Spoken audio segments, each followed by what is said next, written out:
Hello there, this one is called The Power of a Story. So first of all I'm going to tell you the story and you can see how it relates. So this story involves a man and a woman and a man's best friend. So a man and a woman get together and they have a relationship, and during the relationship he decides to take her to see his friends, and they have a day out in London, and his three friends and himself and she are going out in London. And at a particular point a photograph is taken, and at the moment that the camera shutter clicks, the woman in question is looking at the man's best friend, and he's someone that he admires and looks up to. And what happens is the woman takes such an interest in the guy's best friend that they get together. And the guy in the story is really upset about this because he's lost his love, and also that has tainted his connection with his best friend. And his best friend's concerned about him and asks him how he feels about everything, and the guy responds with a cheery postcard, and more time goes by and the guy writes the new couple a letter, and in this letter he's very hurtful and he expresses all his resentment and his anger. And one of the things he does is he says that it would be very unsuitable for them to have a child, because what kind of a family would that be to be born into, and other things too, all very hurtful. Now 40 years go by and our man in the story really feels that there's something that isn't completed there. And there's an extra twist to the story, because actually when the woman is pregnant, her new lover takes his life. So that's a particularly savage twist to the story, and is not particularly relevant to what it is I've got to say. So here we are 40 years later, and the guy is attempting to make some kind of a connection through communicating with this woman, and particularly is concerned about his best friend who took his own life. And they have difficult communications, and eventually one day the woman tells him to get in the car, and she drives to an obscure part of London, and she won't speak, and when they get there she says wait, and he's thinking what's going on. And eventually 5 people walk towards them, and these are all people that are having difficulties. They've all got disabilities, and there's a carer with them. And the guy watches these people walk past. He doesn't know what he's seeing. He has no idea at all. And at the end the woman says, you just don't get it and you never will. Well, this really goes deep into his psyche, and he spends time, days afterwards, thinking, what was I shown? When he was aware of where it was and what day of the week it was, so he decides to go out there on his own, see if he can see these people walking down the street, and they don't turn up. And he keeps turning up again and again. He tries different days. He remembers a little bit about the conversation that the people were having walking past. He remembers something about a Friday night at the pub. And so he goes along and sits in the pub where they don't turn up, and he keeps on turning up at this pub, and eventually the people walk into the pub. And he looks really closely at them. And one of the 5, a guy in his 40s, the time all fits, there's something about him. It doesn't click immediately, but when he gets home he realises that guy looks so much like his best friend. And the pennies drop, and he realises that actually that person in his 40s with a disability is his best friend's son. the son of the two people that he's had all these resentments against all this time. Now, this is where it starts to get really interesting and shamanic, because of course when the guy wrote this letter full of hurt, what was in the letter were effectively curses. But here's the point of everything that I want to share with you.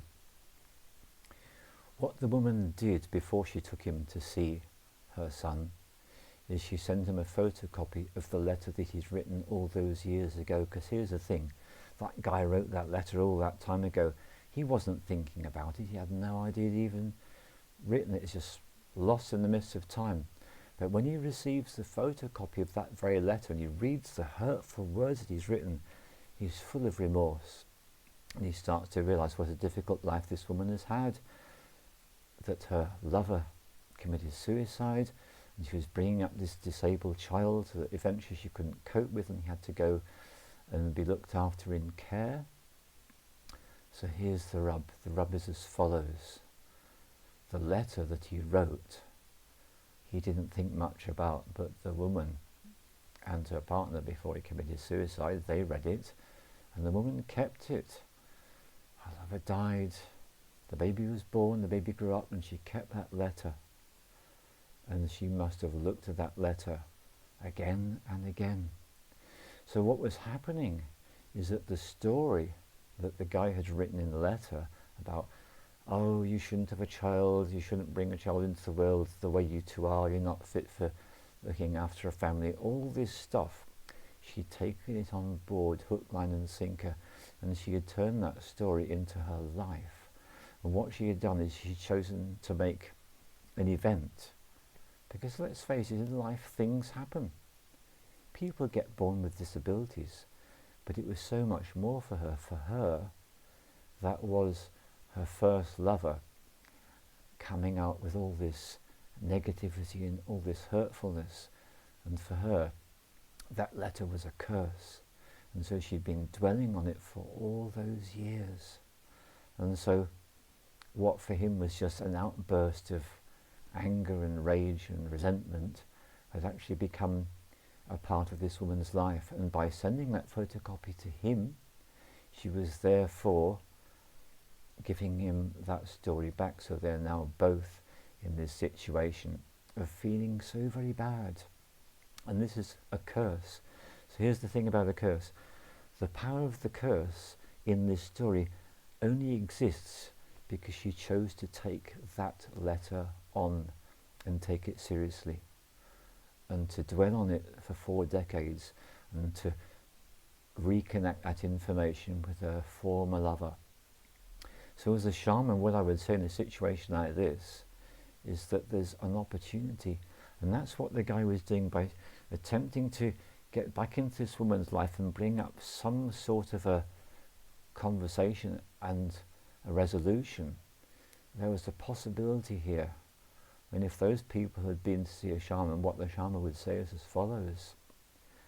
What terrible suffering is being created by this outburst of anger on this paper?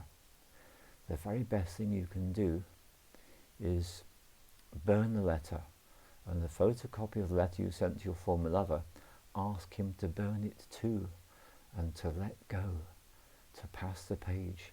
Because actually, things happen. People get born with disabilities. It doesn't need to twist the souls of those two people in the way that it did in the story. And so this is the power of the curse. The curse only has power when a person or people take the information on and turn it into the story of their lives. So this is my invitation to you. If there's anything that's ever happened to you in the past, in this way or in a different way, whereby you can see that someone's negativity, you've taken that on and you've turned that into part of your life story, the best thing you can do is you can let it go. And you might not be like the couple in the story who actually had physical evidence they could burn, but what you can do instead is do the Native American giveaway. And the best way to do this, you get a piece of newspaper and a pencil, and you write out whatever negativity it is that you've taken on from whoever it was, and you don't look at it. You roll it up into a cone, you go outside and you set fire to one end and then you burn it, so that the power of that story is being burnt up by the element of fire. And the element of fire has the capability to free us from old stories that no longer serve us.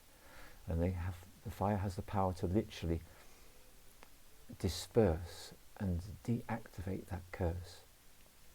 So that's my story for you this evening, to realise that we can always let go of old resentments, old stories that don't serve us, and we can use this simple Native American giveaway. Write it all out on newspaper on the pencil. That means you can't read the words. You don't read the words because you're in the process of releasing. You're not wanting to bring it back into yourself. You're releasing it, and once you've written it all out, whatever it is, I hate this, I hate whatever it is, roll it up, burn it, and let go. Pass the page and move on and get on with your life. Thank you very much.